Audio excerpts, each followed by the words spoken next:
My name is Beck Jones. I am the costume designer for the Burnt Part Boys here at Mountain Theater Company. This is my 7th show with MTC, others being Rock of Ages, Rocky Horror, Grease, Catch Me If You Can, and recently Marvelous Wonderettes and Forever Plaid. The first step for me would be color palette.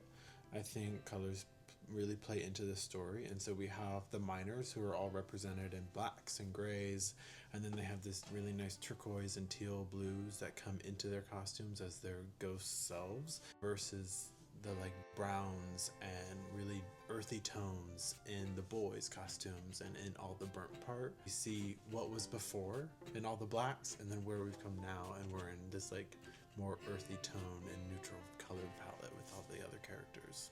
When Scott and I first talked about the costumes for the Burnt Part Boys and what we wanted them to be, we wanted to really bring in the idea of the mountains into the costumes, and the textures of the mountains are embedded into the costumes of the miners, and how the explosion from the mining accident affected them in their costumes. And so I think the textures represented in the miner costumes come from the different rock formations found within the mountain. After that, I would move on to sketches. And with this show, again, going back to the color palette, I started with the miners. Where did we come from? And then how did we get there? And we are in the 50s, and so with a lot of men's clothes, there isn't much variation. And so that's really where playing with the color palette, where each of them go on their journey. And so specifically with Pete, he is a younger kid, so he is in brighter colors. He hasn't been affected by the burnt part as much. And then you have his older brother Jake, who is more dull, and his colors kind of faded away because he's lived through what happened with the burnt part, and now he is part of the mining company. Same with Chet. His color is very dull, it's very muted. And so I think between their 2 younger boys and our 2 older boys, their colors really contrast really well. Frances comes into the show, and she is really, I think, the more earthy tones that we get because she has left the world that we live in, and so a lot of her color is just drained, and she's really blends in with the environment that she's in. So she's in these greens and these browns and these reds that are all muted and dull. Approaching the fantasy men in the show, such as Jim Bowie, Sam Houston, and Davy Crockett, they're more clean. They are created in Pete's head, so they haven't been affected. They're not in the world that we live in. They live in a completely different world. I still brought in the ombre and a bit of the distressing, but they are more clean, simple cut. This is what lives in his brain as the perfect world in Pete's idea versus Pete and Jake and everyone else who is distressed. One of the details on the show that I really do love is our personification of the burnt part, and specifically how he blends in with the set and with the other cast members in the show. And so one of my favorite little details with his costume is specifically his hat mimics a miner's hat. And so when they're all lined up together, you can't really tell that he is different from them until he is separated from them. When it came to fabrics for the show, overall it was very natural based, a lot of things that you can naturally find. Because we are in a rural area, everything had to be more easily accessible to these characters. So a lot of them are in flannel, linen, and then denim. Those kind of became my foundations for everything. And then going into the burnt part, as we go into the miners, you get all of these textures of the knits and the leathers and the wools and fabrics that look like they've been distressed naturally over time. And so I think that was a big contrast from the miners and the kids' fabrics. After the fabric selection and sketch approval process with Scott, I then move into getting the costumes made. And fortunate for this show, a lot of the costumes were able to be built outside. And so all the kids' costumes were custom built for us, which was amazing, by Amy McDonald. And then a lot of the miner costumes were sourced from various stores and suppliers, and then distressed from there, dyed, cut up to get us to our final product. I think one thing that I really wanted to bring into the costumes was what the burnt part was and how that affects each character individually. The burnt part texture is created over multiple versions of patchwork.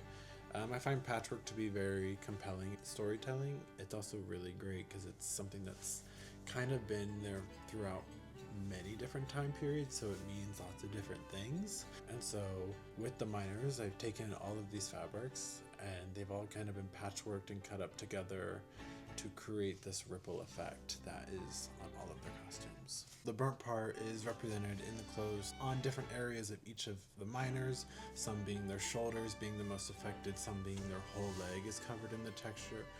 And then you have, of course, have the burnt part character or guitar player who is fully covered in it, representing the center of the burnt part.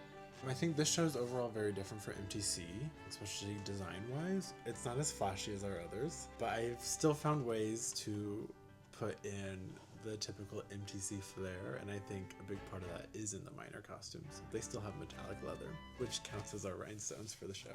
So it's been a nice refresh to have a more gritty show, and so with that I've gotten to explore a lot more textures and a lot more different ways of storytelling.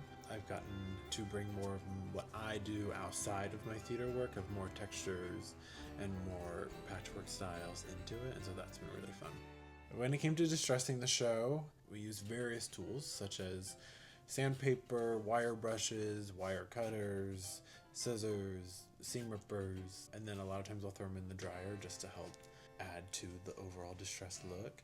And then from there, it's a lot of bleaching, painting, everything's custom painted in the show. I don't think there's one costume in the show that has not been touched by paint. And so from there, I developed the language that I want the distressing to have and how dark we want it to get. And then we bring in all the highlights of what I call like the mining dust. That's kind of over all the costumes and how much they've been affected by the mines.